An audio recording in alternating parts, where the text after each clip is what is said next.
to the Seireitei, a Bleach fandom community podcast brought to you by Portable Gee Guys. They may be a prototype, but take your deep fakes to a whole new and slightly more illegal level.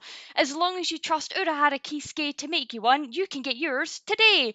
Warning, farting noises may be heard as a Gee Guy deflates, subject to terms and conditions. See our website for full details. My name is Lethan, and today I'm joined by Shiki. Hello. And Nomi. Or not. Nomi. Hiya. There you are.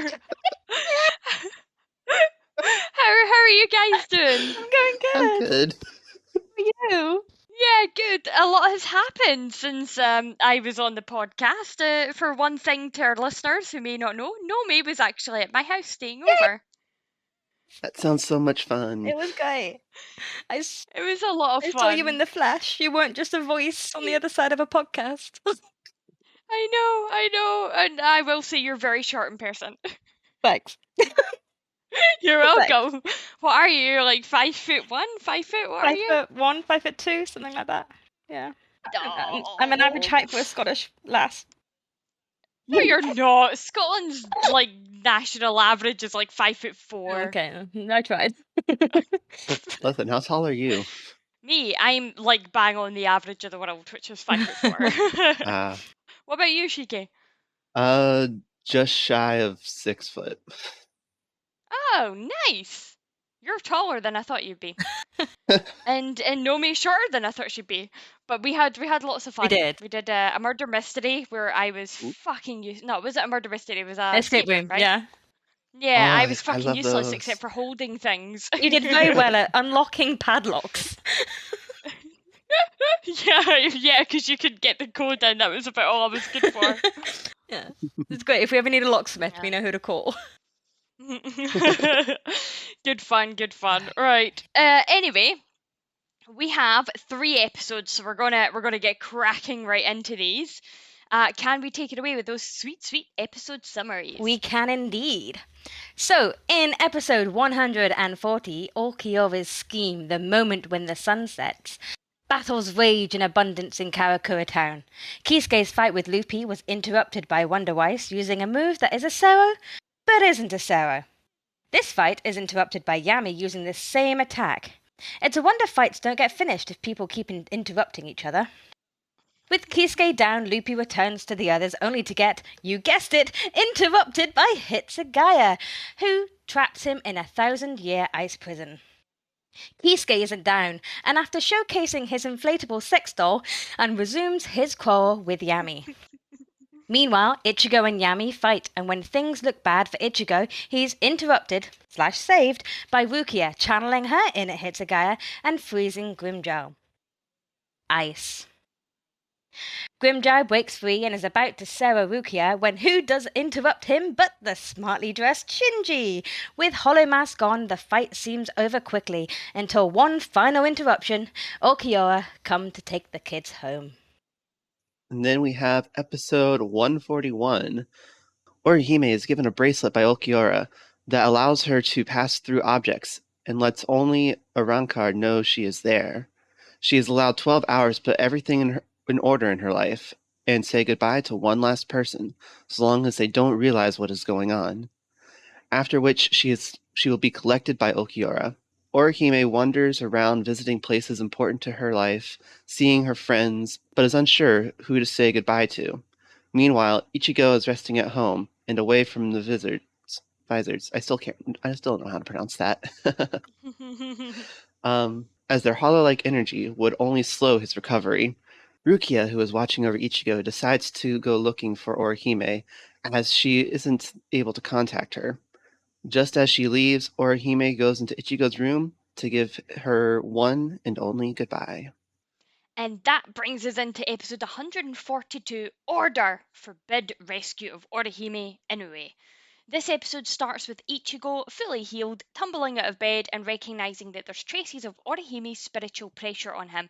Captain Toshiro Hitsugaya shows up to deliver Ichigo to where everybody is gathered, and Captain Ukitake, who Ichigo is apparently on first-name terms with, proceeds to explain his knowledge of Orihime leaving the Soul Society but not making it to the world of the living. Renji offers to deliver Orihime back, but is denied. In fact, everybody is denied to rescue her because she must have left on her own free will, right? Right? When Rukia rightfully refuses to follow these orders, her brother is sent to pick her up and bring her and Renji back to the Soul Society before they can make a fuss. Meanwhile, Tatsuki is frantically searching for her her friend, and punches Ichigo for being an annoying, secretive git. I don't think anybody was surprised when at the end of this episode, Ichigo shows up to Urahara's place ready to rescue Orihime against the orders of the head captain. And we're probably even less surprised to see both Chad and Uryu there ready to help him with their newfound powers. Okay, so episode 140 then. What are our thoughts, opinions, feelings? Can I start on this one? Yes. Please. Now, I'm sure you both saw, well, I know you both saw my message last night or before I went to bed About the physics. about physics. Uh-huh. So, the world mechanics of the Bleach world, my theory is that spiritual pressure equals waves physics. Okay. So we see Urahara canceling out Yami's Bala, correct? Bala being the skill that is like Sero, but not like Sero and much faster. Yeah. Mm-hmm. How does one cancel something out like that? And we've seen people throw something similar at another attack to negate the effect a little bit, just like you would think throwing like a balloon at a bigger balloon might just like push it back a little bit, but whatever. But it really intrigued me that he was able to outright cancel the Bala. I just went on like a complete hour-long deep dive into whether or not spiritual pressure, all the skills and powers and everything, are in fact just manipulating the frequency and amplitude of reishi, being the spiritual particles. And reiatsu is just how much amplitude you can put into the reishi. So first, I believe that many of us would think that, oh, it's just like being a water hose. You have a bunch of water in your tank. That means you can hold a lot of spiritual material, and how much you can send out all at once. That's your spiritual pressure. But what if instead, yes, you can hold a lot of the spiritual particles, but the reiatsu, being your spiritual pressure, is actually just how much amplitude you can give it, and the skills themselves are dictated by the frequency you're sending them out at. Sort of like how you play music, and every different note sounds different because you're playing it at a different frequency. So you have like your Bala, which is a certain frequency, and then you have your Sero, which is another frequency. That would then make sense if you can cancel it out, because if you can know the frequency of the spiritual particles and the amplitude that it's at, you can match the frequency and then reverse the amplitude, putting it out of phase. That's sort of like how noise canceling headphones work, where if you have one audio wave going in, you just match it and then flip the peaks and troughs of the waves, and it then equals out to the zero amplitude. So you hear zero sound. So if you match the frequency of the skill, then you have and then flip the waves, you have a zero amplitude skill, or a skill with absolutely no force behind it. I like this idea. I like this. It sounds too intelligent for me. I was gonna But say, I- I'm just nodding, going yes. Yeah, it sounds very intelligent, but it does not strike me that this would be something that Urahara would like know and be able to master. Like he seems like the kind of guy who like would have the intelligence to be able to work stuff like this out and then be able to use it to his advantage. Yeah, Mhm. I've actually written down here, he's a very calculating fighter.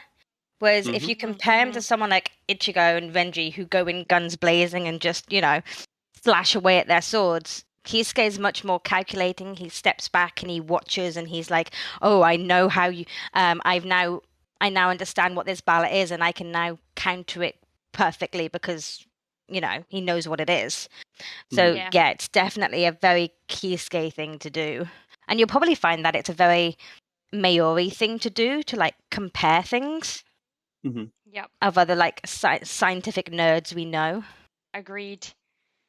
So yeah, I think that's a really cool shout, Shiki, actually. That's one for all the fan fiction authors to take note of. I'm just waiting for all the listeners to just like suddenly come up with that one point that disproves it, but I'm waiting for that Yeah. conversation and I will have it with you. That sounds really, really good to me. I mean, I was like writing not as complicated of things for my notes. I was like, how awesome does Benihimi's design look in Shikai? That was like one of my notes. Sorry, I'm a physics nerd. It's all good. Meanwhile, I'm over here like, oh, sword, pretty. I'm No, more okay. like all the I took notes of all the different like abilities that we learned, like Hitsagaya's new Bankai ability, and then a couple of, and then we also learn Rukia's another one of Rukia's Shikai abilities. So that's what I was doing in my spare time. Nova can Yeah, come and so we talk get physics with me. no, we got Toshiro's one, didn't we? Which was Senen Hyoru. Yes, Is that right? Did I say that right? Yeah. 1,000-year ice prison. That is cool, right? Can I just say, by the way, see when he does that and he turns his sword clockwise or counterclockwise, can't remember which direction it was, but when he does that, in that panel, he looks startlingly older. And I actually rewound it because I thought this is like a flash of what Toshiro might look like in the future. I'm just gonna leave that hanging there. But like if you go back and you pause on that scene, that panel, you'll like if you've read into the future, you'll know what I mean. I'm gonna look back now. That's interesting. Please do, because he very much does look significantly more mature, shall we say. Ooh. Yeah, I'd taken a note of that one because I was like, oh, because like I've seen a lot of artwork and I was like, oh, that looks just like him being older. Anyway, any other points of like interest for these sort of fights and things that were happening? Are we gonna talk about Kisuke's portable Gigai thing? I mean, we could. I mean, I was taking a piss when I say it would take deep fakes to a whole new level, but I'm also sitting here going. I mean, yeah. But does it surprise you? It does not surprise me at all. I mean, the first thing that did pop into my head is that it is like a sex doll. Yeah. Yep. Which, coming from me, is I'm the innocent one of the group. Yeah. I mean, that's where I was planning on taking the brought to you by, but I thought if somebody's listened to this episode for us for the first time, I maybe don't want that to be the first thing they hear. Oh, yeah, whoops. But I love, he just has this balloon-like thing in his pocket that he can blow up at will and dodge massive attacks. Yeah. I mean, like, at which size does it start? Like, how small is it to begin with? Like, it's obviously got to be able to fit in a pocket or under his hat or something, right? Yeah, I mean, it just looked like a balloon. So yeah. Oh, yeah. You're right. So, like, about the size of a regular balloon before you blow it up, then, maybe, right? Yeah. Okay. Must have a lot of puff to blow that up. Yeah, so it was a prototype, right? He says that he just sort of recently invented it. It was a prototype that he'd done. Yeah, and only he can use it because obviously it looks like him. So then, do you think he already has the portable Gigai for all the female cast now? Of course. I would be unsurprised. Are you asking for a friend? Well, it depends on who we're talking about, but... Why am I always the one that has to pull this podcast out of the fucking gutter? Last episode I wasn't around, you were talking about tentacle porn, and I'm like, for God's sake, guys! No, that was just you. We kept it clean. No, you didn't. You really didn't. What I would say though, right, I put this down as a note, right, Rukia gets fucking dumb around a pretty face, right? Because, like, she knows how easily she was defeated by Grimmjow the last time Grimmjow was in town, right? That was not a fun time for her or Ichigo. Like, she just got, like, batted away as if she was a fly, right? And then she's, like, rushing in, like, freezes him and just assumes that, like, hey, I'll be fine just sitting here beside the statue of this guy that's super ultra powerful and way more powerful than me whilst I'm trying to get the sword out of Ichigo's hands. I've come to the conclusion that Rukia just goes dumb around a pretty face. It doesn't really have the. I'm not gonna say she doesn't have the combat knowledge or skill, but she isn't thinking. At least when she's around Ichigo. I revert to my earlier point, dumb around a pretty face. Her attack was pretty cool though. Pun It was intended. very cool. I'll go now. God, it's too near my bedtime to deal with that. No. I mean, what was her first attack called? Because we've learnt Hakuden, right? She does. that was Hakuden. No, yeah, Hakuden. This was Hakuren, which is White Wave. But they've all got like a dance theme. Like her first one was First Dance, and then this one was Next Dance, which I think is kind of cool that they've all got like this dancing elegance theme. Mm-hmm. Yeah, it fits when she sees dance when she releases Sudeno Shurayuki, isn't it? Yeah. Paves the way for lots of dancing Rukia fanfiction. Let's just. It does. Yeah. It really does. Yeah. We played into that in a few times. It's good fun. It's good fun. Here's a question for you then. Oh no, go for sorry. it. Oh, go on. No, go. I'm changing the subject. I was literally going to say, how much pain must have Ichigo been in while she's trying to like wriggle that bloody sword out his bloody wrist or arm or whatever. I was just thinking that when I was watching. I was like, that's gotta hurt. That's gotta really fucking hurt. And he's just like totally sitting there, just like, yeah, man, this is like chill. I'm cool. Anyway, yeah, sorry, Nomi, to your point, please. Okay, so we saw a character who no one really likes. I mean, Shinji, who's he? And he comes swooping in like a knight in shining armor and does a Sero, can we point out? Like, you know, it's not just all fun and games. The mask goes down and they don't just get stronger. They actually can Sero and summon that kind of hollow power. But he was obviously stronger than Grimmjow. Yes. And I'm always pointing this out because it always seems to me that they're Ingigai. So, you know, is his power leveled?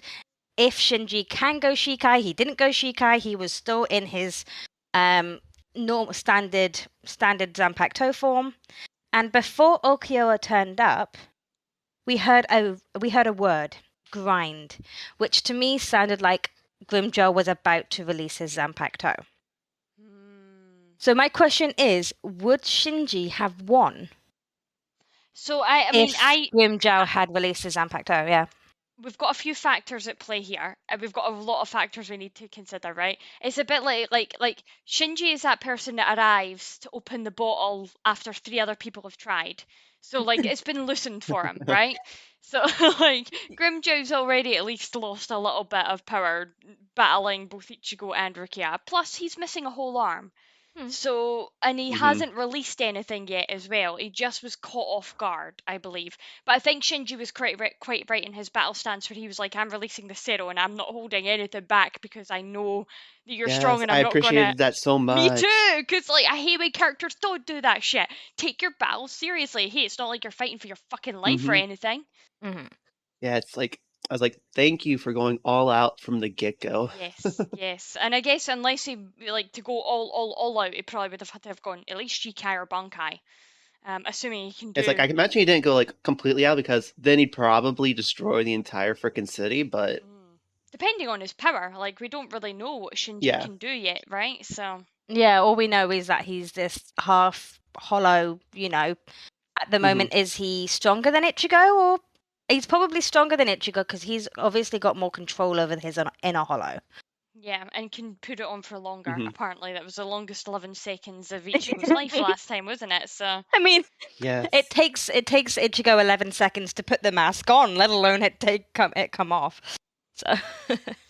The only joke I'm going to make here is men and timings. Like, that's all I'm going to say. I will say that is so accurate because, like, every time I'm going to class or work recently, I think, oh, it's just a 10-minute walk, and it actually takes 15 minutes. Right, yeah, but I did put Rukia's, Shinji saved Rukia, so I instantly like him. That was my note that I put down. I was like, yeah, that Yeah. makes me like him even more now. But I will say, I think part of what makes me not really like the Visors that much is the music that plays when they're on screen. I am not a fan of the music choice. It was weird. It Mm. sounded very Espada-like. You know how the Eh, Espadas have that Spanish guitar theme? yeah, it's like, but it's the same Mm-hmm. tune that plays all the time the Visors are sort of around, Yeah, especially and I was Shinji, like, isn't that's it? so weird. Yeah, it was the first time I noticed it Mm-hmm. that time. When Shinji got that music, I was like, oh, come on, you're going to get better music than that. Agreed. I feel Mm-hmm. like he's deserving of something slightly cooler, quirky but cooler. Yeah. Um, but yeah, I think that does not help my cause for what I used to think of him, where I was like, man, he's whatever. But I think it was just the music, to be honest. Just have to listen to his arrival on mute, and then you're fine. Yes. Now, I wanted to bring a point up actually in this episode. This is something that we'd spoken about before, where we were like, I think it was actually the episode Dale, Nomi, and I were on, where we were saying that Orihime was sent away by Urahara to protect her. Like, Urahara knows if her power got into the hands of Aizen, that it would be bad. And in this episode, Urahara, when the Espada suddenly leave, all of a sudden he has this moment where he's looking up and then he's like this realization and he's like, oh, I should have known. And I'm wondering straight away if Urahara knows exactly what's happened.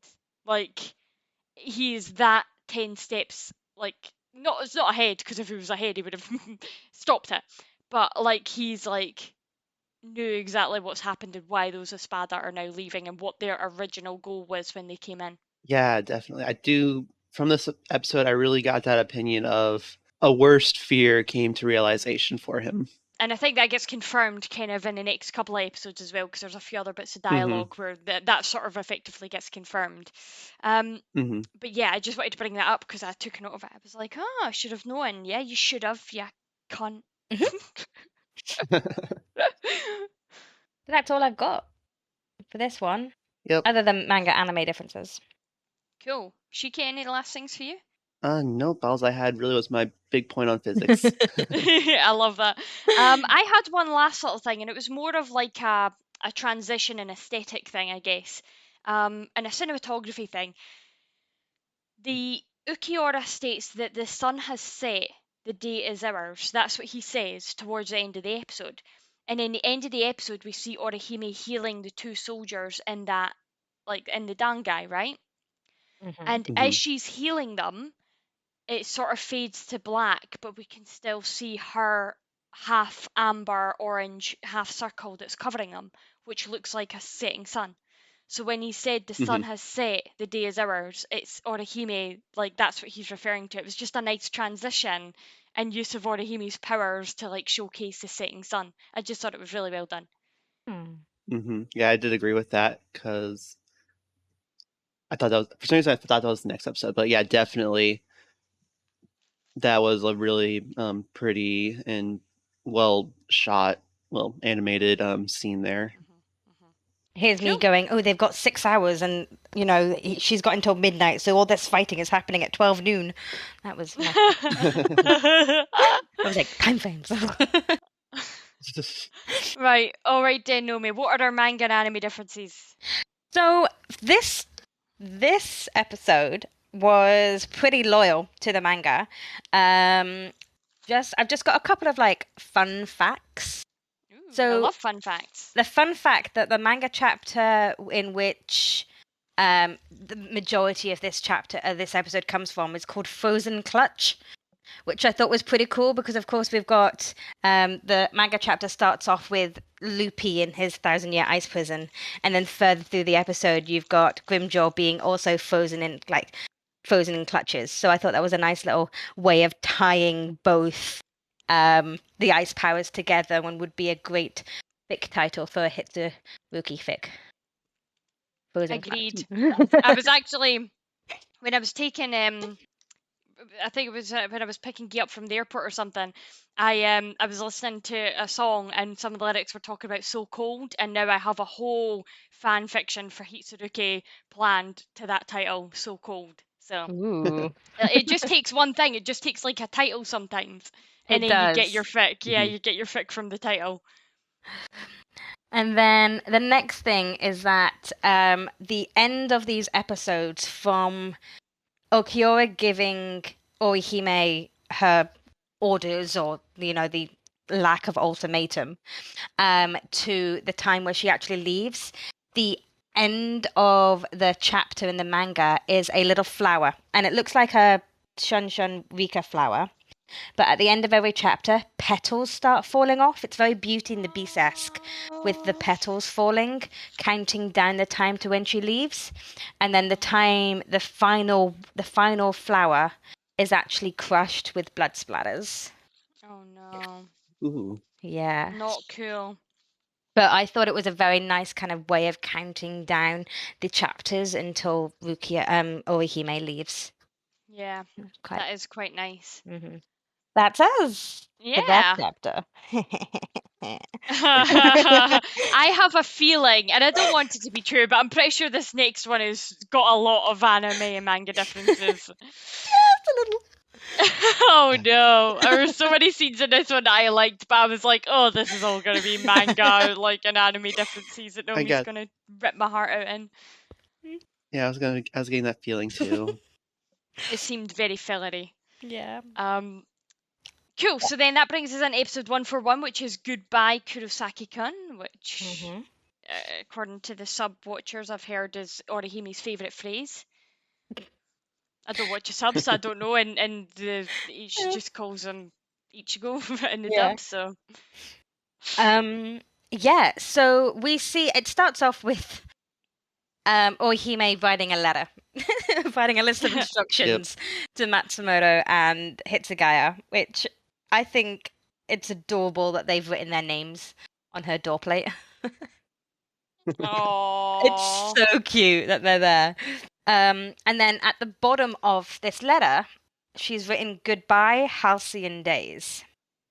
Now, Yes. if you're like me and you're not so good with big words, halcyon actually it denotes a period of time in the past that was idyllically happy and peaceful.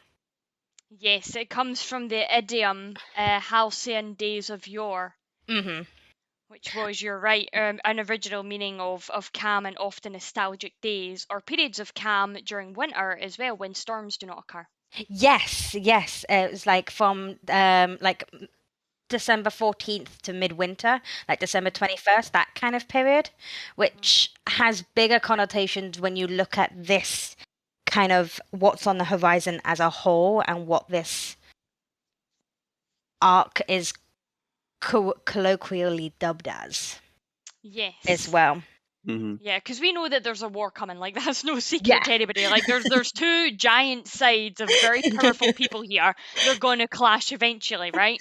So Yeah. this is very much her saying goodbye to all of the innocent days that they had, Yeah. in preparation for this war.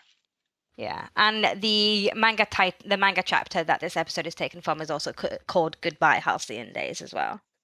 I wish they'd just called the Mhm. episode that. I wish it wasn't Goodbye Kurosaki-kun. I agree. I definitely Yeah. agree. I feel like Orihime gets a lot of stick for that, and again, I'm not going to have an anime Orihime rant much, but like that's like the thing that, like, a lot of my friends that I've watched with, they watched the sub, and that's like, Swift especially, who's been watching recently, she's like, Sifa hear Kurosaki-kun one more time from that woman, I'm going to murder her. And like, I think it's just been overused. I don't know because I've not seen the sub, but I've heard it's been very overused, and so to have it in the title as well, hmm especially when like the Goodbye Halcyon Days is like so much more poetic and so much more intelligent. I just wish they'd called the episode that, the way that they'd done the manga chapter. Agreed. And then there was Yeah. that whole flashback thing of her remembering her time with Ichigo, and it was very much a case of we haven't really animated them together. Let's throw some things in. It was very haphazardly thrown in, I think.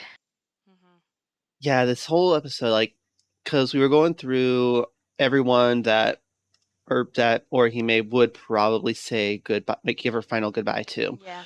And personally, personally, I was hoping and wanting that she would have said goodbye to Tatsuki. Thank you. Because I Thank you, agree. Shiki. Yeah, yes, because I'm with you there. I get it. They're trying to push the oh, she loves Ichigo, and you want to say goodbye to the one that you truly love like that. But you can love someone, especially if you're not with them. There is a connection that she and Tatsuki have as a friendship that goes way back and is way deeper and has like I don't know. That's just kind of like say like what was that friendship? How can I don't know. It just really bothered me because that would be the Yeah. first person I would have said goodbye to Yeah, personally. I will admit I lost a lot of respect for Orihime's character for choosing Ichigo, who, like, no offense, but apart from like the mission to save Rukia, those two don't really know each other that well. Compared to her, like one of her best friends. Like I just bros Mhm. before hoes, man. Bros before I was not a fan of Yeah, that. and I know it happens in the next episode, but I gotta bring it up right now. But when we this is just like even more so shown that she should have said goodbye to Tatsuki when you see just how destroyed Tatsuki is in the next episode. Yeah. Yeah. I agreed. Like Ichigo obviously knows. We'll talk about it more when we come into the next episode. But Ichigo obviously knows where Orihime went, so he's obviously concerned, but not as concerned as Tatsuki, who's frantic, who's like, "Where Hmm. has my friend gone?" I've always been able to feel her. Something else I want to touch on in the next episode part, but like, just yeah, I agree. I'll talk about it more in the next episode, in the next part of the episode, summer chats. But yeah, I agree. I was fucking raging at her for that. Yep. Anyway, also, Orihime, did anybody ever tell you that consent matters? Like, had the roles been reversed, Yeah. that would have been creepy. So Yeah. It's like I'm if glad they she were stopped. officially I'm glad dating, she maybe. didn't. Yeah. If they were dating, like if they were dating totally, that would be fine. Like I feel like if you're dating somebody and you know that they reciprocate the feelings, and you're saying goodbye to them because you think you're literally going off to die. Like I think everybody would agree that that's a perfectly reasonable time to kiss your loved one a final farewell. You know what I mean? Even if they're slightly unconscious. But somebody that has not stated that they have that kind of interest in you and they are passed out and they can't consent to it, it just seems not cool. And Yeah, I'm because like thankful that imagine if she they really pulled did back. actually like you in return. Say that again, sorry? Oh, sorry. I said imagine if she didn't act or if he did not actually like her in return, then that Agreed. would have been a big no-no. Mhm. Yeah, yeah, exactly. Like consent Like sure, matters. they might be friends and those two might have like apologized and it would just been like a thing they put behind them, but for most people that's not something you would want to promote just like kissing someone because you love them unless you know that they love you back. That can lead to some really problematic things. Yeah. And I mean, it depends, I guess, a little bit on where she was going to kiss him. Like, see if it had been like the Hmm. top of his head or something as a farewell, Hmm. like in his hair. That to me, that would be like, okay, right, Yeah. Yeah. fair, fair. Could you do that to like a sick child? You know what I mean? Like the child's lying in bed or whatever, you give them a kiss in the head, Or even like, I feel like for guys, like for people who are slightly more masculine to people who are slightly more feminine, kissing them on the hand, something like that is also like Hmm. fair, or kissing on the cheek, I guess, in some cultures is also acceptable. But she was going for the lips, man. She Mhm. was going for it. Yeah. And I was like, oh, I remember when I first seen this, I was like, oh no, stop, like that's not okay. But just because I was thinking about if the roles were reversed. But anyway, glad she stopped. Yeah. Glad she didn't. And I get where the sentiment was coming from. Like, obviously, she's going off to die. I get that. But I'm still like, yeah, but consent Yeah. matters. No. Yeah, it Yeah. doesn't matter. Yeah. Anyway, I feel like we're talking this episode from back to the start of it, aren't we? We're going back the way to the start. Um, I wanted to raise a little point though of Rukia's just blatant friendship love for like Ichigo and Orihime. Like the two, like Hmm. her, she was so concerned for both of them in this episode. Like she was obviously concerned for Ichigo more because of how badly he was hurt. But then once she had him home and knew that he was resting, she was then like her concern swapped entirely to Orihime, where she's like, I can't reach her, like I can't get hold of her. And then she was like running out and she's like really hungry and she runs into Ichigo's sisters and they're like, here's some food, and she's like, I'm not hungry, and they're like, well, you are. Hmm. But like she's just really concerned for Orihime, and I love anything that adds depth to Rukia's character, and this did. Yes, that whole and I'm looking at you right now, no, Naomi, but Yeah, me too. I know that this entire scene was probably anime only, and you'll confirm this with me probably in a few minutes, but it was like a lovely scene with the Kurosaki family and Rukia. That care that you just see their family bond, you see just how much they've accepted Rukia into their family unit as well. Mhm. And then it's just like you can see all the connections that everyone in this circle has. Rukia, Orihime, Ichigo, the Kurosaki family, probably even Chad and Uryu. Yeah, I could see the Kurosaki family very much so accepting Uryu in like a heartbeat. Mhm. Yeah, definitely. But, Very, very understanding and accepting family, yeah. Mhm. but yeah, it's like back to your point, Lethan. It's like definitely the whole like showing the concern for both of her friends. Um, it makes sense that she was going after Ichigo first because he was the one who was immediately injured right in front of her, and Yeah. she knew that, hey, this is the more important thing because I know for a fact Ichigo is injured. Orihime, as far as she was aware at the time, probably was fine, but just a little late and causing concern. Mhm. So it makes sense And that I why it bet took you her a that was hot how. minute. That may have also been how she recognised that Orihime was quote unquote missing. So Hmm. to Rukia, she took the shortcut through to the world of living, and that Orihime was going to take a bit travelling through the Dangai, right? That was just what was Hmm. expected. But the fact that Rukia then obviously gets Ichigo back to the house, her first point of contact to heal Ichigo would then be Orihime. So I bet you that was the exact moment where she was like, "Oh shit, I can't actually get a hold of her. She should be back by now. Where the fuck is she?" Yep. I've just got a note there saying like Yuzu being the best little sister to Rukia, like Yeah, she's try so to feed her with adorable. like So ketchup cute. omni rice with her face on it. I Aw. was like, oh, it's cute as shit. Oh. Are you guys ready to have your hearts broken? No, not Yes. yet. I'm just reading Let's through do my it. notes. Don't do it. No, don't do it yet. Don't do it yet. Just stab the knife in and No, twist no, it. I'm not there Get it yet. Right, over hold with. on. I've got a few notes. I've got a few notes. Shh, shh, shh, shh, shh. Okay. I've got before we get our hearts ripped out. We've got Rangiku's soul phone is so cute. Like she's decorated it. She's put like stuff all over it. Like it's a reddish color. It's got like stickers and stuff on it. I'm like, that's adorable. Trust Rangiku to Hmm. have a phone like that.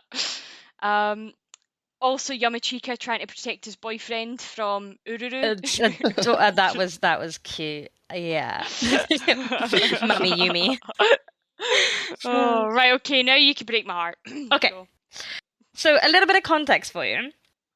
An average Bleach episode consists of 3 to 4 manga chapters. Mhm. This episode Had one. was 1 manga chapter. Oh my god, no! Right, you don't need to say anymore. I'll just like have my maladaptive daydreaming to myself that this is all. No, go, please. So yeah, as it got towards the end of the episode, I was like, is this a competition and how long they can drag this 1 chapter out? So we'll start off with Mummy Yumi and trying to protect his boyfriend. That is Yeah, manga no. only. Yeah. Yep. Because you had those annoying fucking characters in it, yeah. Yep. From the best Orihime arc ever. basically showing off her ghost girl powers in town, going to the school, that whole kind of scene in the school with Keigo and Mizuru and knocking the chair over. Yeah, that was all anime only. Her going to find Oh my Tatsuki was god. anime only. What? Wow. She basically writes the letter to Rangiku and Matsumoto, Rangiku and Matsumoto are the same person. Rangiku and Toshiro, which, can we just add, they've been living in her house for the past 3 months or whatever, and only now she's telling them how to do trash. Well, to be fair, I think that Captain Hitsugai is the kind of guy who would have been able to pick that up from watching her do it. Like, I feel like he's astute enough that he's probably picked that up, but Rangi wouldn't give a shit. Yeah. So she goes straight from writing that letter to Ichigo's bedroom. You'll be pleased to know, though, that there was a small interaction with Rukia and the twins. Okay. She opens the door and they're like, "Is it okay if I eat in here?" And she's like, "Yeah, sure." And then they go in alone and eat and then fall asleep. And that scene when you see them both kind of asleep and then it zooms in on their faces and it zooms in on the empty plates and then it zooms and then it's Orihime coming through the curtains. That's like picture perfect to the manga. But the whole extra plate of food for Rukia and all the Rukia stuff that she does, that is all anime only. I figured that her interaction with Dr. Kurosaki would have been definitely that.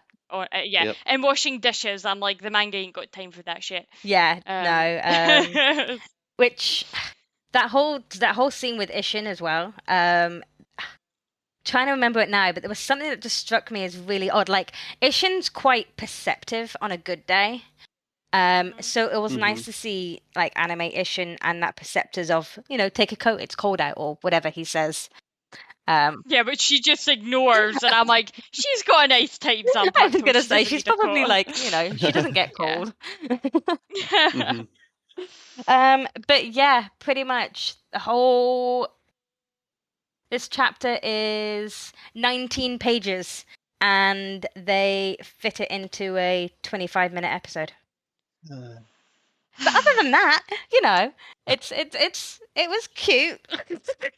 That makes me even more annoyed though. Like, I thought, like, I appreciate actually the anime taking the time to have Orihime even consider going or being close to Tatsuki, because it seems even more of like a kick in the nuts that she didn't even do anything like that in the manga.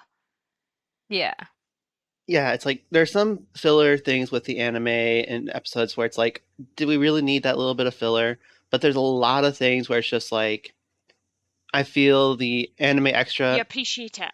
Yeah, it just feels like the whole anime adding this extra bit of filler, especially like in this one and a few other areas in the past, it just humanizes the characters more. It makes them more like connect you so you can connect to them. Yeah, agreed. And I think because I agree with this part, and I know that we're selectively picking our non-canon content here, but like, I'm not a fan of when they dumb characters down or make them comic relief. Like, I'm a firm believer that Orihime, Renji, and Uryu got their characters shat on a little, right? I'm still a firm believer in that. But I didn't feel like that for Orihime this episode. I thought that this was a really humanizing episode for her, especially because we're obviously getting that symbolism of the setting sun, and that's where we see most of her scenes as the sun is setting. And she's walking around town, and she's like, she realizes that nobody can see her, and then she goes into the classroom. She's like, why am I hiding? They can't even see me. Granted, that was a little bit of a stupid moment, but she rectified it by saying, "Wait a minute, they can't see me." Yeah. But like, I just thought that those little scenes of her going to other people and being around other people and considering her options brought her to life a lot more. I agree to an extent. Like, I do like the little bits of extra they had to bump out and make Orihime more human. But I felt like because of that whole contemplation of speaking to Tatsuki, being that close to Tatsuki, and that whole football incident and them locking eyes with each other, it just hurt so much more that she chose Ichigo over Tatsuki. Yes. Whereas in the manga, you don't get there's nothing that would even say that she would consider going to Tatsuki. Which, yeah, okay, it's a little bit mean. Does that not make it worse? Yeah, it kind of makes it worse, but it also means it's better because you don't think of like when you're reading it, you don't think of Tatsuki in that way. Like, you're not. It's not like dangling a carrot in front of you, whereas the anime dangles that carrot and then yanks it away from you. Or cookie, because cookies are better than carrots. Yep. So it's like 6 and 2 threes. It's good and it's bad. They're both good and they both have their good points and they both have their bad points, really. Yeah, Yeah. fair. Yeah, fair. You can argue for both there. Right. Was there any more? No, that was it Thank God. for this one. Oh, my heart was already. Anyway. Alright, so that takes us on to 142 then, which was Order, Forbid Rescue of Orihime. Anyway, because she didn't go to Tatsuki. That's why we're doing it. End of story. I'm sure. Alright, I wanted to like call out like Ichigo like I don't know if this happened in the sub or if this is just a dub thing, but like Ichigo being on first name terms with Ukitake was just really fucking funny to me. Yeah. Because like everybody else is like Captain Ukitake and Ichigo's like Jushiro, why are you here? Yeah, no, that was dub. In the sub, he's Ukitake-san, I want to say. Yep. Yeah, he put a san on there, so it was pretty formal I think for so. Ichigo. Yeah, because I noticed it because Ichigo doesn't normally use honorifics. But when Ukitake was on the screen, he actually said Ukitake-san. And I was like, look at you, Ichigo, using your formal, being formal and proper to your elders. But I think that kind of makes sense with Ukitake because that's someone who I think Ichigo would actually respect. Yeah. I agree. It did feel very out of place for especially because like Ichigo's barely spoken to the man. Like, you know, the man saw him off at the end of his time in the Soul Society, like, and I'm like, Ichigo's a bit of a punk, yeah, but like, I don't see him being like, all these other people are referring to this guy as like Captain Ukitake, and I'm just going to shout over them all, hey, Jashiro! It just feels strange. I don't know. We've missed all those filler episodes. Maybe Ukitake and Ichigo went out for a drink one time. Bonded over sake and orange juice. Oh. I can't read map. What is this note meant to say? Oh, right, never mind. I've got it. Can't even read my own fucking writing. Right, I've put Orihime healed Ichigo. Oh, he made That was it. heels. That's Oh, my okay. note. I was like, That's but that it. makes That's just perfectly it. sense. That makes perfect sense. Yeah, you know. Yeah. She would. Yeah. But I also thought that was kind of risky of her too, because she got told not to do anything that would like Jeopardize. yeah. That would let them on to the whole. Yeah. Yeah, that seems like a big thing to do, but she did it anyway, which is fair. Did you not think that both Ukitake and Yamamoto were being, well, maybe not Yamamoto, but both of them were very mean in their delivery and almost manipulative with their words and how they were saying that, you know, Ichigo must fight with them, they need him and all that. It was very true to Yamamoto because he is very... I got it more from Yamamoto now, and especially after Dale raised their points about like how Yamamoto functions as a character. After hearing them describe him like that, I was like, I'm paying attention to it a lot more, and actually they're right. Like with this scene in particular, I didn't really get it from Ukitake, but that could just be like a sub and dub difference thing. But from Yamamoto, where he's like, "No, you will like fight with us. You're not gonna go and rescue your friend." I was like, "Fuck you, man. Who do you think you are?" Yeah, it was when Ukitake was giving his worst case scenarios, like his tone and delivery were just very mean and very kind of unemotional in his delivery. I don't know how it was for the dub, if he was a little bit No, more it was not like that. It was softer in the sympathetic, dub. but no, he Yeah. was not. He was very monotone in the sub. Like, I mean, to me, that kind of makes sense though, because these two, especially, are basically the older generals of the whole military that is the Soul Society. They are used, or at least Ukitake is used to giving this kind of information, is probably used to breaking bad news and these what if things. They're either captured or they're dead. So it probably doesn't phase him as much, even though he is connected to those who he is giving the information to. I But imagine disagree if with this. I really disagree with that, Shiki. Just like I get what you're saying. You're right. He's an older man in the general blah blah blah blah blah. But I feel like the dub got this better because he doesn't strike me as like after risking everything to go and save Rukia, which he felt somewhat personally responsible for. Like we've already seen that incredibly empathetic side of him, and I've never once heard him speak callously to somebody, even if he is having to deliver bad news. I just don't see it in his character. I I wouldn't say it feel was like callous though. well, I didn't watch a sub, so I don't know. I'm just taking what Nomi said. But like, I feel like he would have felt somewhat personally responsible for this because he was the one who last saw her, and yeah, I don't. Yeah, I see him being empathetic towards the situation and feeling for Ichigo more than anything. Agreed. That's why it sounded so uncharacteristic for me. Because I agree, like, from what I remember, and I could be misremembering. Who knows what I had for lunch this morning, let alone what happened in 2 episodes I watched last night. But you definitely expect a little bit more from Ukitake, a little bit more sympathy, empathy, because he's relating to it. Sorry, I did a training on sympathy versus empathy. I know everything now. So yeah, you definitely expect a little bit more empathy coming from him and relating it back to himself. But even the manga, even when he's just standing there, he's just so stoic, and there wasn't like his usual glint, twinkle in his eye. Like normally, he's a very calm, happy person. He's like very rarely serious, and we saw him serious in the fight with Cayenne, but that was a need to be serious. Other times he's very calm and relaxed, whereas here he's completely stoic, stone-faced, delivering the bad news. But do you think that maybe he knew exactly what Yamamoto was going to say if Orihime was discovered as having left?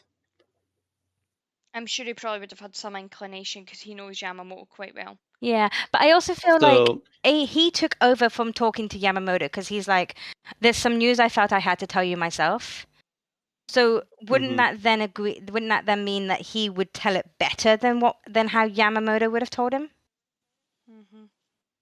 Maybe. I just get the feeling that he didn't want to give hope to them for a rescue, knowing that if a rescue was on their mind, Yamamoto would have like shot that down immediately. Oh, he probably knows the rescue on his mind. Yeah, everybody's mind, yeah.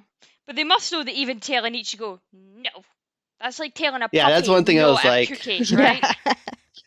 Yeah, it's like, that's the one thing I was like, Yamamoto, you know for a fact that you can't control Ichigo. Like, your captains that are under you, yes, you can control them. They don't really have a choice in the matter.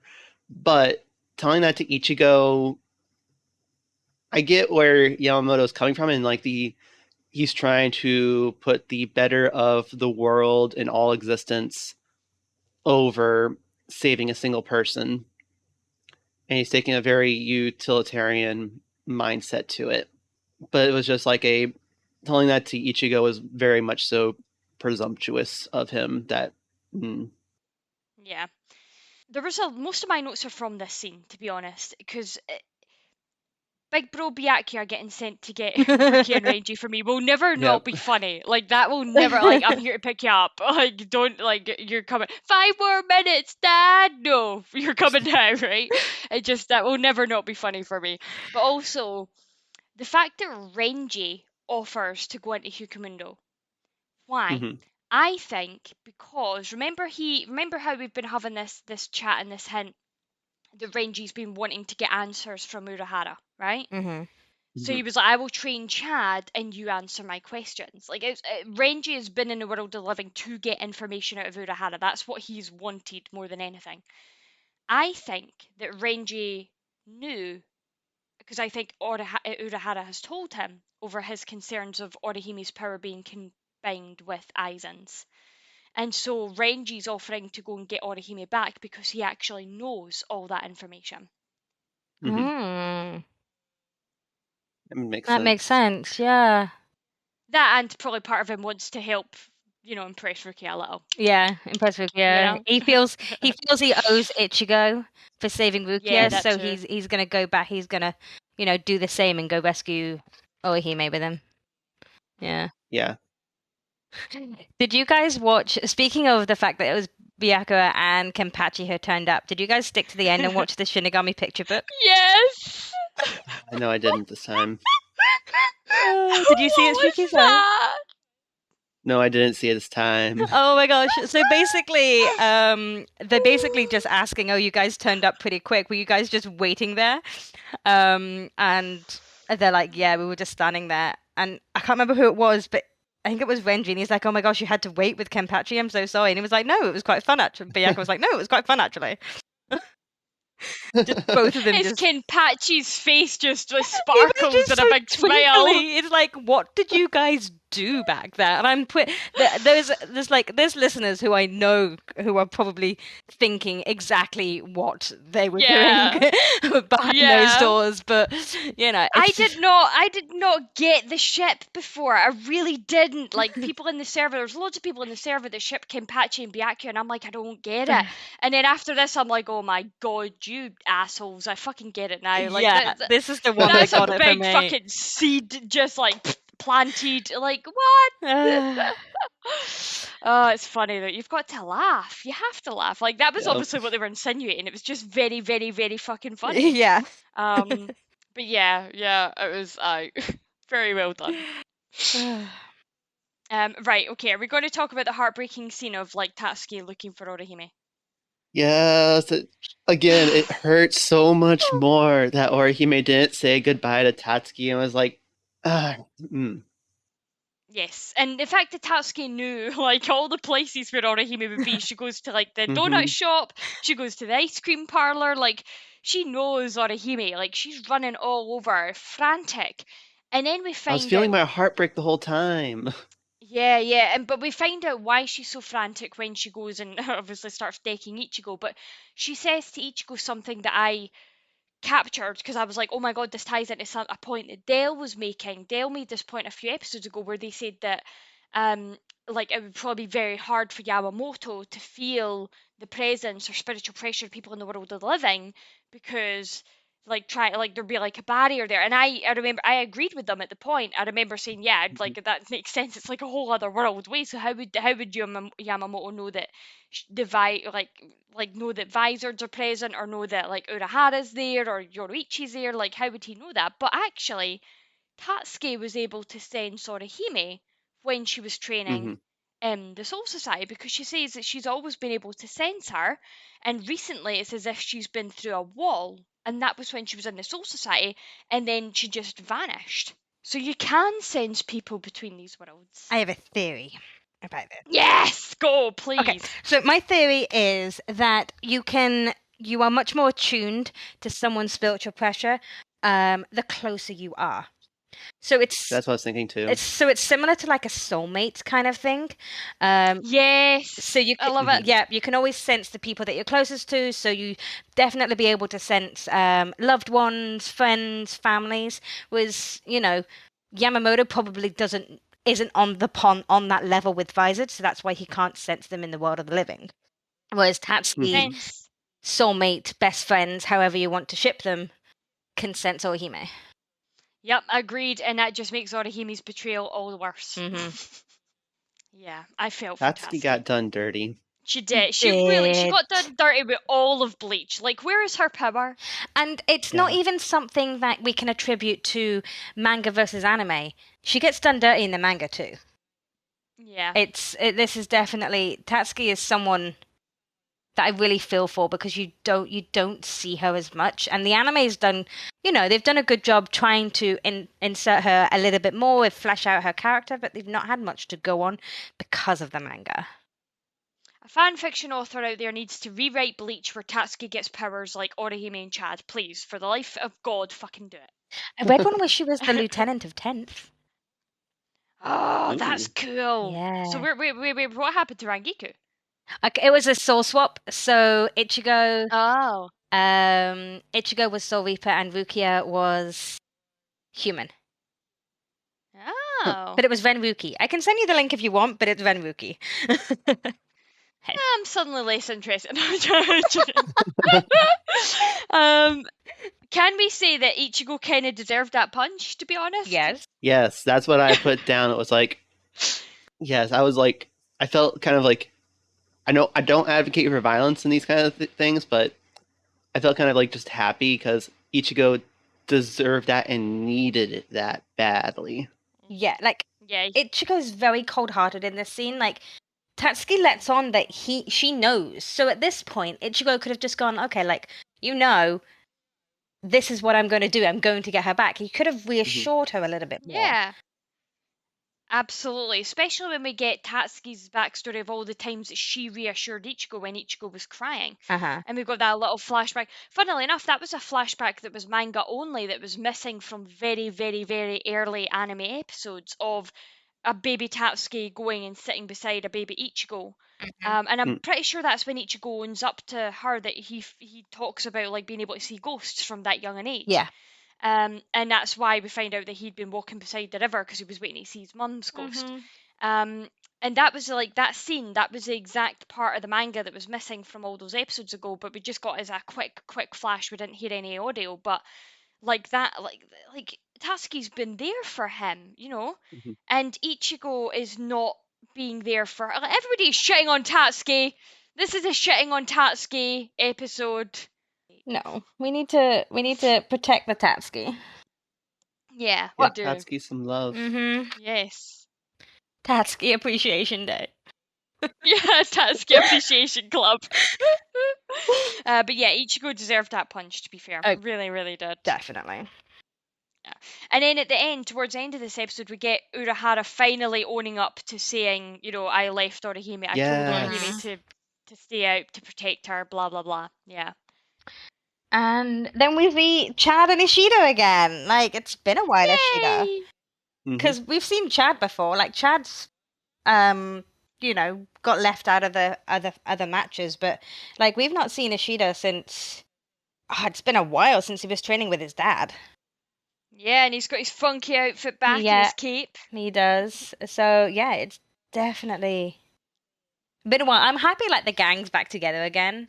And, like, yeah, me too. That was something I was thinking of. Like, when Yamamoto and Nokitaki were there telling everybody what had happened, like, you can kind of feel for Renji at this point, because Renji, out of everybody in that room, was the only one who didn't go fight. Because he got told to stay behind. So maybe that's another reason as to why he wants to go rescue Orihime, is because he felt guilty for not fighting with everybody else. And the same could go for Chad as well, because he wasn't there fighting. That's because Renji's useless, though. He can't win a fight without help. Poor Renji. Tell me I'm wrong, though. Tell me I'm wrong. I can't, but poor Renji. Oh, anyway, right. Yeah, that's like, I think that's all my notes. I've got one last point to make before I break hearts. Love it. Go for it. Did you notice how constantly throughout this episode, Ichigo constantly has bags under his eyes?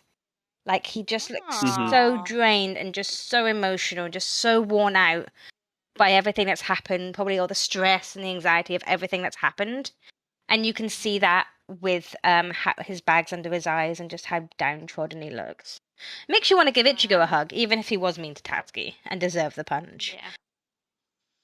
Yeah, I made a note on all that where it was like the whole Ichigo trying to play everything off, playing denial on the whole stuff, and because you know in the back of his mind he's definitely planning on going to save Orihime regardless, but he's trying to do that whole like making everyone think he's fine and distancing himself. The fact is that's a very draining thing to do. And they did a really good job reflecting it on not just in his voice, but in the actual art of his character as well. Yeah, he still has this feeling like he has to do everything by himself. He's not learned that lesson yet, because I was still surprised that he didn't even ask like Shinji and that for their help. I get that he's not massively close with them, but he has been training with them and he's got a lot to thank them for. And maybe if he went and explained the position, and especially, you know, Hachi was quite like was close-ish to Orihime, and if they knew that Aizen, you know, or these Espada potentially have access to this kind of power, like they, at least because of Hachi, will understand what that could mean for everybody. Yeah. Yep, it goes back to my whole rant a few episodes ago about lack of character development and sticking with that development. It's infuriating sometimes, isn't it? It really is. Like, I don't know. Like Ichigo's just got that whole guy thing about him where he's like, he just will not ask for directions, he won't ask for help, but he won't read the instruction manual. Like, just fucking ask somebody, Ichigo, please. Yep. And speaking of, like, I know I've just had a wee pop at guys. We do actually love you, I promise. It's just one of those things. But like, oh, tiny little feminist rant. Why is it another fucking girl that has to get saved? Like, Yeah, I was making that connection too. As like, so first it's Rukia that gets kidnapped and needs rescuing. Now it's Orihime that gets Yep. kidnapped and needs rescuing. It's like, we're just recycling am we seeing a pattern here? storylines. Yeah. I will admit that's kind of bogus shit storytelling, and this is another reason why coming into the sort of Arrancar type arc, the Hyukomundo arcs, I am not a fan of these I mean, ones. why And not a lot of rescue people, Chad? yeah, exactly. You know, I get that Orihime's power's really good, and I would totally agree with this as a storyline if it hadn't just Mhm. happened with fucking Rukia. You know what I mean? Like this, because this one makes sense to me. Like Orihime being taken because of the power that she has, like that Yeah. that makes sense. That makes sense to me. And I like how it was done as well. The Rukia one, but because it's already been like this has been done before, like we've smelled this shit. I don't know. Yeah. So we'll see. I think coming into this new season, like there's a lot of pacing issues that I've got with the episodes where like fucking half the episodes are recaps and that I'm not massively looking forward to, but I'll just have to fucking power my way through for the sake of the podcast. Yeah, it's gonna be easy. It's been a while since I've watched like the Hyukomundo arc as well, especially looking at it through the manga and anime differences. I'm actually looking forward to the analytic side of things. But yeah, this arc, because this arc is just so choppy. It'll be nice to watch it without the fillers to get the one full cohesive storyline. Yeah, that's true. That's very true. Cool. Any more then? Just some hearts to break, I suppose. With go for it. we'll start lightheartedly. Okay. So in the anime, Orihime lives in flat 201, and in the manga she lives in flat 407. There you go. That was nice and fun. That's Okay, a fucking random difference, yeah. And then the teacher's got new glasses in the manga, whereas in the anime she has a new haircut. Okay. Those were your nice ones. Okay, right. So Tatsuki. The whole scenes of Tatsuki running around to Orihime's favorite places was filler. Doing Tatsuki dirty. Yep. And then the whole scene with the sisters and Aishin and Kon, and they're all like cheering each other up. That was also anime only. But it was just those two. I mean, this one was about 2.5 episodes, 2.5 chapters. So this one was average manga chapter to anime ratio. But yeah, it was just that whole Tatsuki done dirty manga. Tatsuki done dirty. That's never been as a done before, has it? I say that's never been done before. No, what? It's like Tatsuki's got the complete opposite. Like anime does Orihime dirty, manga does Tatsuki dirty. Right, okay then. Well, if that is everything for our episodes, shall we move on to delving into the Dangai? We shall. Yes. Have we got anything? No. So, as far as I'm aware, we don't have any Bleach news, but yes, I would like to wish a special happy birthday to our lovely Lethan. It will be a week over once this podcast comes out, but Lethan, happy birthday. Don't you dare, Shiki, don't you dare. Do you want to sing, Naomi? Yeah.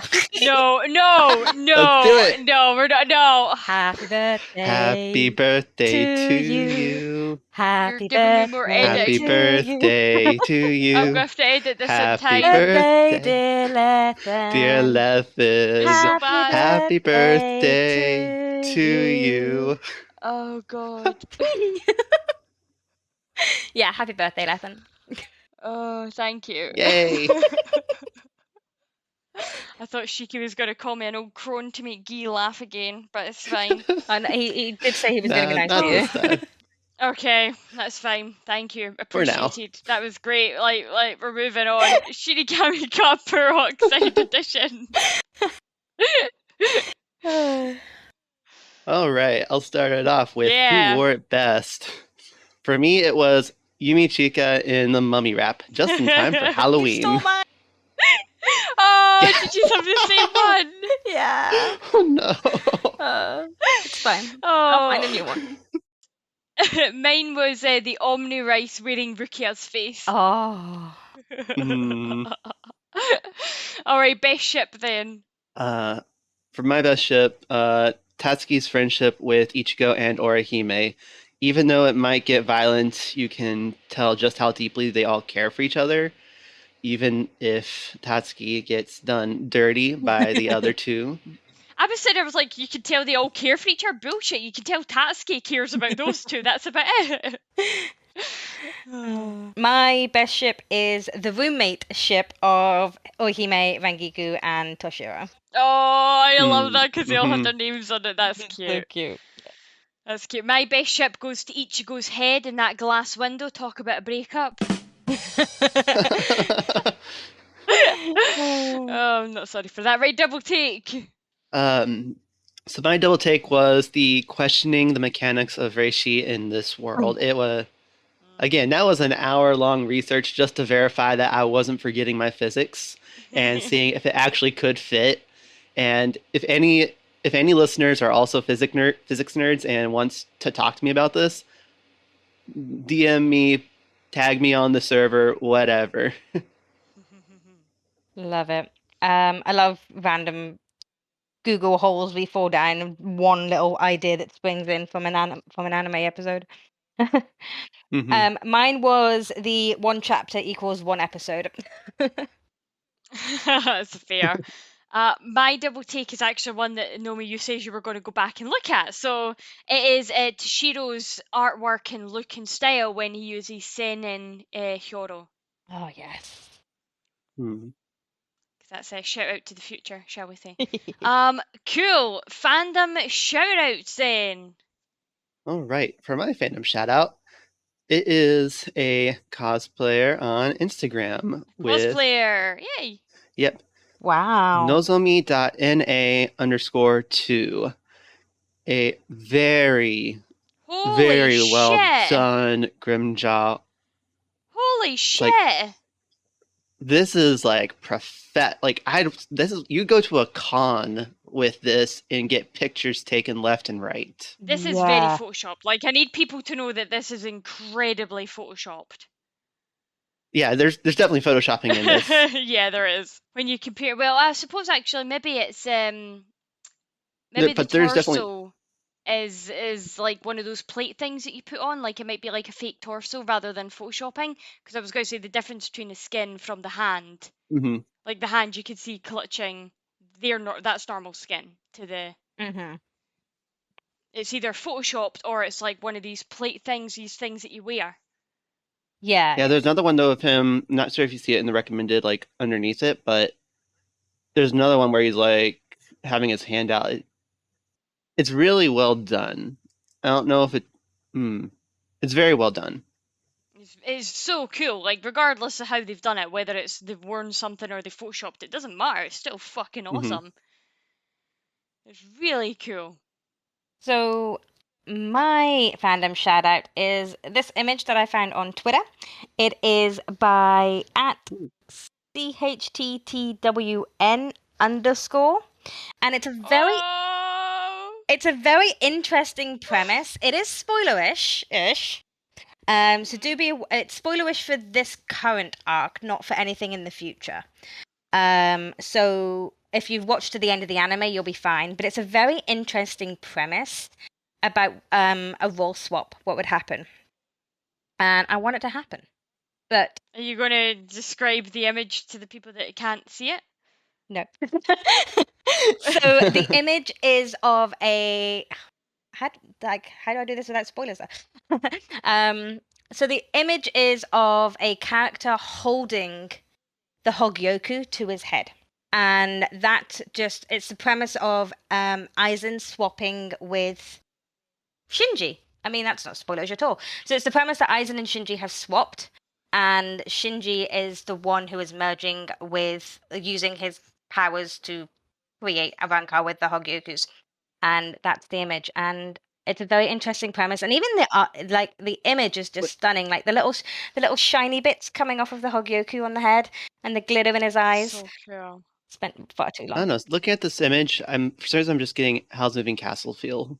Yeah, that's exactly what I was getting. It's like the artwork style of his face and his hair is very Howl's Moving Castle. It's funny because there's a lot of Shinji as Howl on the internet. And that's what I was thinking. I was like, it's kind of like playing Yeah. into that a little Yeah. bit. But like, I love the movement as well. Like, see the movement of the lighting as you come down. Like his collar's almost blurred when you compare it to like the hair that's closer to the Hokyoku, meaning that obviously anything out with that sort of focal point is getting blurred. It's really, really nice. This is a very well done piece. Very, very good. Yeah, definitely worth looking up.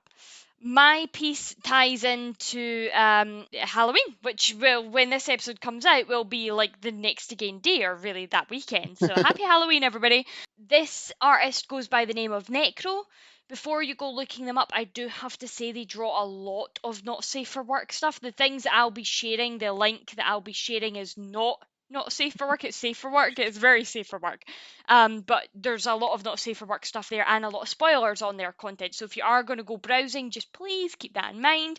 But they do these cute pieces of art of like Urahara dressed up for Halloween. I don't know if it's like if he's maybe like some kind He's of the Mad Hatter from Alice in Wonderland. yeah, right, okay. Yeah, because he's got the 10 and 21s. Yeah, he's Okay, that's better than where I was going. I thought he was like dressed up as like something from Black Butler Book of Circus, but yes, okay.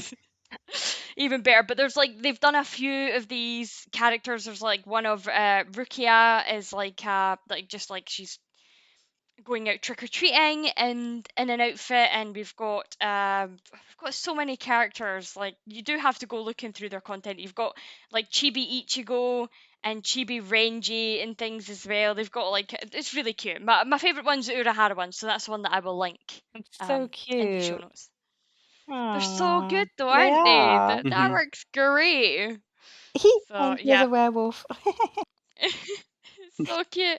So yeah, shout out to Nekro for that. I don't know if they're still doing art for Bleach. I don't know, but still, definitely go and check them out.